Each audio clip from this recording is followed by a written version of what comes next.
Hello YouTube, welcome back to another video. आज हम ninth class की केमिस्ट्री का पहला चैप्टर एक क्विक रिवीजन या क्विक ओवरव्यू के सेंस में करने वाले हैं। उसके बाद हम लोग इसके एमसीक्यूज देखेंगे।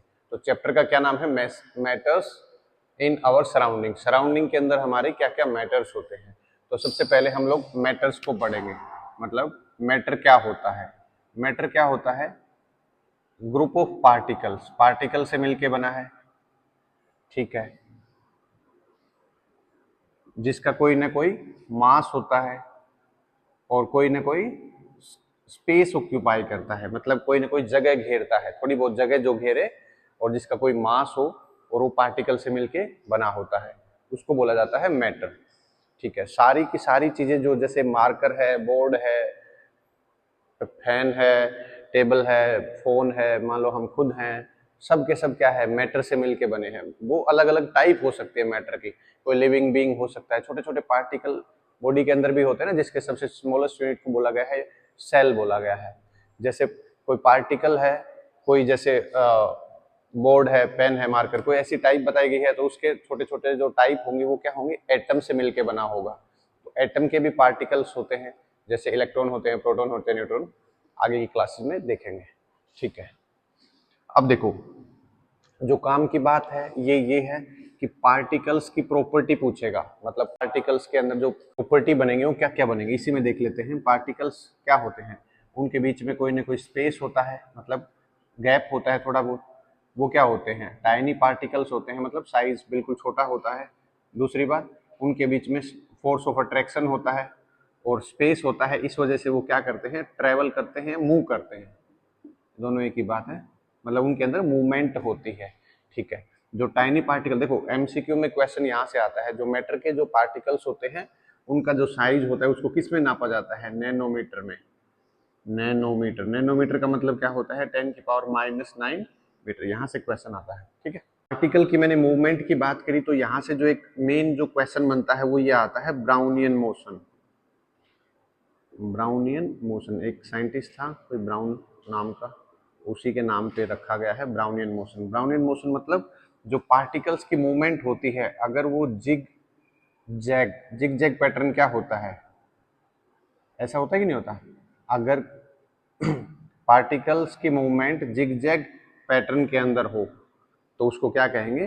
Brownian motion. देखो, पार्टिकल की हमने बात कर ली है। पार्टिकल किस किस तरह के हो सकते हैं, किस किस तरह के मैटर बनते हैं। अगर पार्टिकल्स को या मैटर्स की टाइप को डिवाइड करूं तो यहाँ से तीन टाइप निकल के आते हैं। एक सॉलिड होता है, एक लिक्विड होता है और एक गैस होता है। सॉलिड क्या होता है? देखो, प्रॉपर्टी की सेंस से पूछा जाए तो ये पूछ सकता है, फिक्स्ड शेप या साइज। इसका वॉल्यूम क्या होता है? फिक्स वॉल्यूम, है ना। रिजिड होता है, रिजिड मतलब हार्ड की सेंस में कह सकते हैं, हार्ड। और क्या होता है? स्ट्रेंथ ज्यादा होती है, कंप्रेस करना मुश्किल होता है। कंप्रेसिबिलिटी, कंप्रेसिबिलिटी क्या होती है? लो। लो मतलब कंप्रेस करना या उसको दबाना सबसे कम होता है। लिक्विड में क्या होता है? लिक्विड का कोई शेप नहीं होता, वॉल्यूम फिक्स होता है, रिजिड नहीं होता, स्ट्रेंथ क्या होती है? नहीं होती, और कंप्रेसिबिलिटी सॉलिड के कंपैरिजन में थोड़ी सी क्या होती है? हाई होती है। ठीक है, गैस के बारे में क्या करेंगे? गैस की कोई शेप होती है? नहीं होती। वॉल्यूम होता है? नहीं होता। बस गैस को ये कह सकते हैं, किसी कंटेनर में कंप्रेस करने के बाद उसके अंदर कोई ना कोई वॉल्यूम बन जाता है, बाकी कोई वॉल्यूम नहीं होता। 3 किलो गैस है, 3 किलो गैस को हवा में छोड़ देंगे तो बढ़ जाएगी। क्यों? क्योंकि जो एयर के अंदर पार्टिकल्स होते हैं, जैसे नाइट्रोजन होती है, ऑक्सीजन होती है, कार्बन डाइऑक्साइड भी होती है, जो एयर के जो पार्टिकल्स हैं वो इसके अंदर मिक्सअप हो जाएंगे। मिक्सअप हो जाएंगे तो क्या हो जाएगा? इसका वॉल्यूम बढ़ जाएगा। नॉर्मल देखो, जैसे पत्थर है, पत्थर को मान लो मैं यहाँ जमीन पे डाल देता हूँ, तो पत्थर 2 किलो का था तो 2 ही किलो का रहेगा ना। इसमें मिक्सिबिलिटी की पॉसिबिलिटी सबसे ज्यादा है। ये क्या है? रिजिड बिल्कुल नहीं होता, स्ट्रेंथ बिल्कुल नहीं होती, और कंप्रेसिबिलिटी मैक्सिमम होती है या हाईएस्ट होती है, सबसे ज्यादा इसको मैक्सिमाइज कर सकते हैं। अब देखो, एक सॉलिड हो गया, सॉलिड हो गया, एक लिक्विड हो गया, और एक क्या हो गया, गैस। ये तीन ही होते हैं। प्लाज्मा वगैरह भी स्टेट होती है, लेकिन जनरली हम क्या पढ़ते हैं, तीन ही पढ़ते हैं। सॉलिड से जो लिक्विड बनता है इसको हम बोलते हैं मेल्टिंग, और लिक्विड से जब सॉलिड बनता है इसको बोलते हैं फ्रीजिंग।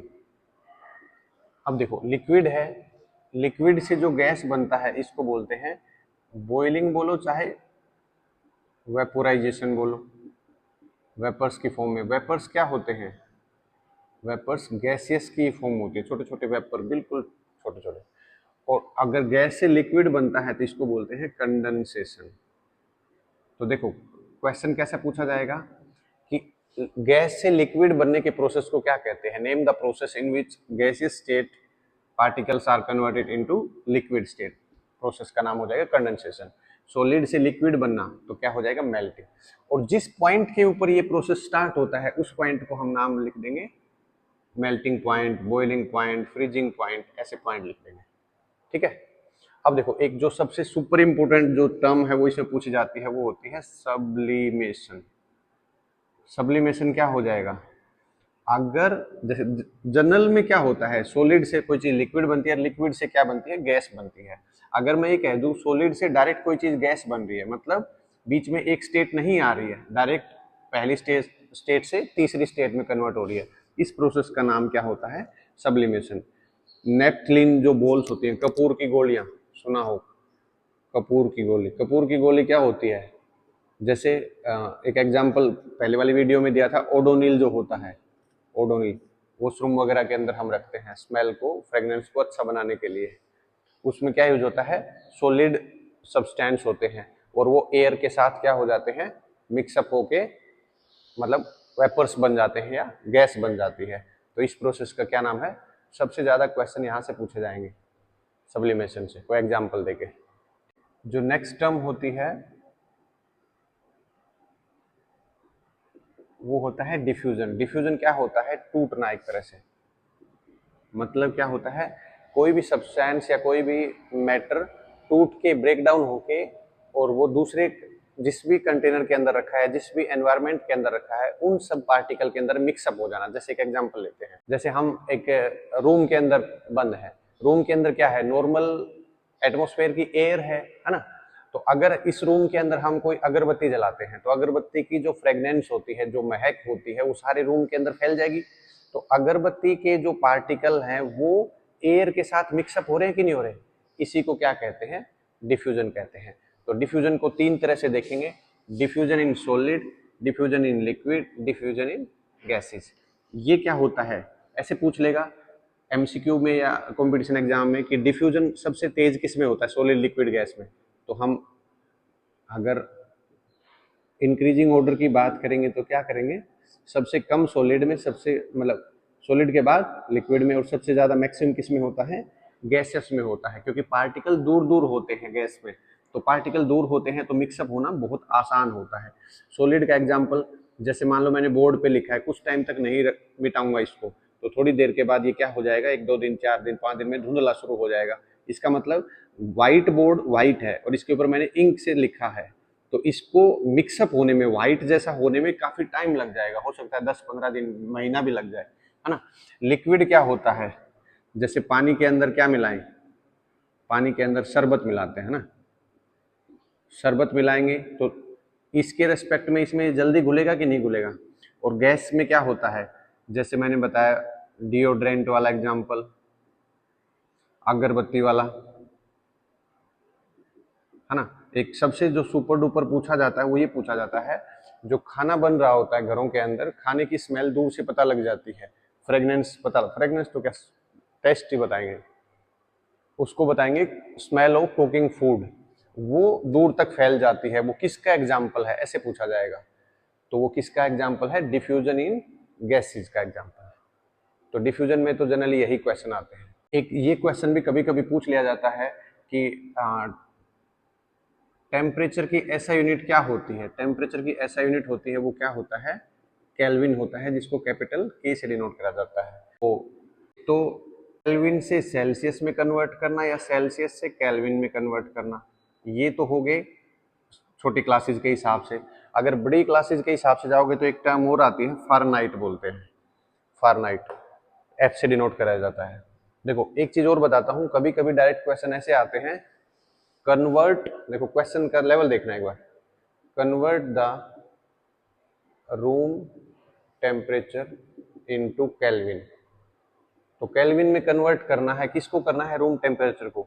तो रूम टेम्परेचर कितना होता है अपने को पता ही नहीं, तो रूम टेम्परेचर कितना होता है 25 सेल्सियस, है ना। और सेंटीग्रेड और सेल्सियस में कंफ्यूजन नहीं होना, सेंटीग्रेड और सेल्सियस एक ही चीज है। सेंटीग्रेड थोड़ा सा ओल्ड फैशन का नाम हो गया है, और जैसे ब्रोदर होता ना, जैसे ये बोलते हैं BROTHER, ब्रदर, ब्रोदर, ब्रदर जो बोलते हैं, लेकिन आजकल ट्रेंड में क्या चलता है, ब्रो चल रहा है, हे ब्रो व्हाट्स अप। तो वही सिस्टम होगा, सेंटीग्रेड ओल्ड फैशन है और सेल्सियस उसका न्यू वर्जन है। तो 25 सेल्सियस को हमें कन्वर्ट करना है किसमें, केल्विन में। बस एक पैटर्न ध्यान रखना, 0 डिग्री सेल्सियस होता है वो कितने के बराबर होता है, 273 केल्विन। अगर 25 केल्विन की बात करी, 25 डिग्री सेल्सियस की बात की जाए, यहाँ से 25 कैसे आया होगा, 25 ऐड करके, तो इसमें 25 ऐड कर दो, कितना आ जाएगा 298 केल्विन। और इसको दो चार वैल्यू ऐसी होती है जिनको याद भी कर सकते हैं डायरेक्ट, ठीक है। ऐसे ही उल्टा हो जाएगा, मान लो 520 केल्विन को सेल्सियस में चेंज करो, तो मुझे पता है 273 केल्विन कितना होता है, 0 डिग्री, है ना। तो यहां से यहां कैसा आया होगा, मतलब इसमें से इसको माइनस करो पहले, 520 में से 273 को माइनस करेंगे तो 10 में से 3 जाएगा तो 7, 11 में से 247, मतलब 247 प्लस हुआ होगा, 247 प्लस हुआ होगा, तो 247 यहाँ कर दो, 247। ऐसा रियल लाइफ में पॉसिबल नहीं है, मतलब नेचर में पॉसिबल नहीं है, प्रैक्टिकल मतलब लैब्स वगैरह के अंदर उनमें तो बना लेते हैं इसमें 247 कैलोरी, ठीक है। अब देखो फ़ारेनहाइट, जैसे ह्यूमन बॉडी का टेम्परेचर जनरली कितना होता है, 38.7 के आसपास होता है, इतना होता है। तो फ़ारेनहाइट से केल्विन, केल्विन सेल्सियस, इसको कन्वर्ट करने के लिए देखो, फ़ारेनहाइट से पहले सेल्सियस में कन्वर्ट कर लो, सेल्सियस से तो केल्विन आपको पता चल ही गया होगा। कैसे कन्वर्ट करते हैं, F is equal to 9/5C plus 32। इस फॉर्मूला को ध्यान रखना, अगर सेल्सियस वैल्यू दे रखी है तो सेल्सियस को यहाँ पुट करो, सोल्व करो, फ़ारेनहाइट में आ जाएगा, और फ़ारेनहाइट में दे रखा है तो सेल्सियस में आ जाएगा, और सेल्सियस केल्विन, तो तीनों का कन्वर्जन ध्यान रखना। अगली एक जो टर्म है वो है latent heat. Latent heat, latent heat क्या होती है, जैसे सॉलिड से लिक्विड, लिक्विड से गैस, हमने 3 स्टेट पढ़ी है। तो एक स्टेट से दूसरी स्टेट में जाने के लिए जो हीट रिक्वायर होती है उसको क्या बोला जाता है, latent heat. The heat required to change the state of matter या to convert one state into another, ठीक है। लेटेंट हीट की दो टाइप होती हैं, पहली कौन सी होती है, लेटेंट हीट ऑफ फ्यूजन, और दूसरी क्या होती है, latent heat of vaporisation. Fusion का मतलब क्या होगा, जैसे देखो एक लिक्विड है, लिक्विड मान लो पानी है, पानी से हमने क्या बनाया, मान लो बर्फ बनाई, बर्फ को आइस बोला, आइस को मतलब मैं क्या बोल सकता हूँ, सॉलिड बनाया। और सॉलिड से मान लो एक तरह से हमने बाद में इसको सब्लिमेशन से हमने क्या बनाया, गैस बनाया या वेपर्स बनाए, ठीक है। तो एक स्टेट से दूसरी स्टेट में जाने के लिए कोई ना कोई हीट रिक्वायर होती है कि नहीं होती। देखो इसको और थोड़ा सा सिंपल समझते हैं। सबसे पहले मान लो आइस है, तो आइस को पानी बनाते हैं, एक ही पानी का ही प्रोसेस समझ लेते हैं, पानी मतलब लिक्विड फॉर्म, और लिक्विड से फिर हम क्या बनाते हैं, गैस बनाते हैं, मतलब बॉईल करते हैं। तो आइस, आइस मान लो ठंडे 0 डिग्री के ऊपर बर्फ जमना शुरू होती है कि नहीं होती, और नॉर्मल टेम्परेचर में आने के लिए, रूम टेम्परेचर में आने के लिए 25 डिग्री चाहिए अपने को। तो इसको कोई ना कोई हीट मिलेगी, चाहे वो हीट एनवायरनमेंट से मिले, हीट मिलेगी तभी तो ये पानी में कन्वर्ट होगा। अब पानी को बॉईल करेंगे, पानी को बॉईल करेंगे, कितने के ऊपर बॉइलिंग शुरू होता है, 100 डिग्री सेल्सियस के ऊपर।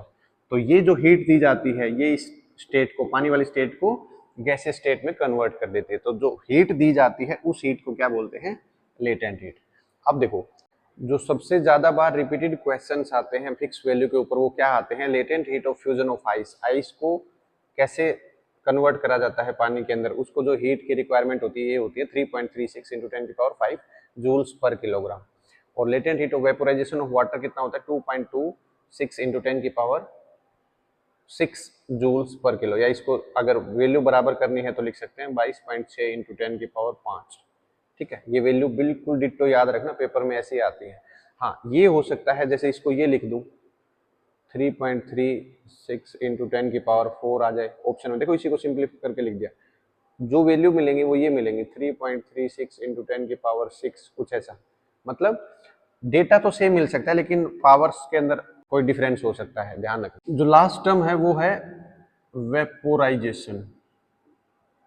वेपोराइजेशन मतलब वेपर्स में कन्वर्ट होने के लिए क्या क्या स्टेट चेंज हो रही है, मतलब लिक्विड से गैस में बन रही है या वेपर्स में बदल रही है।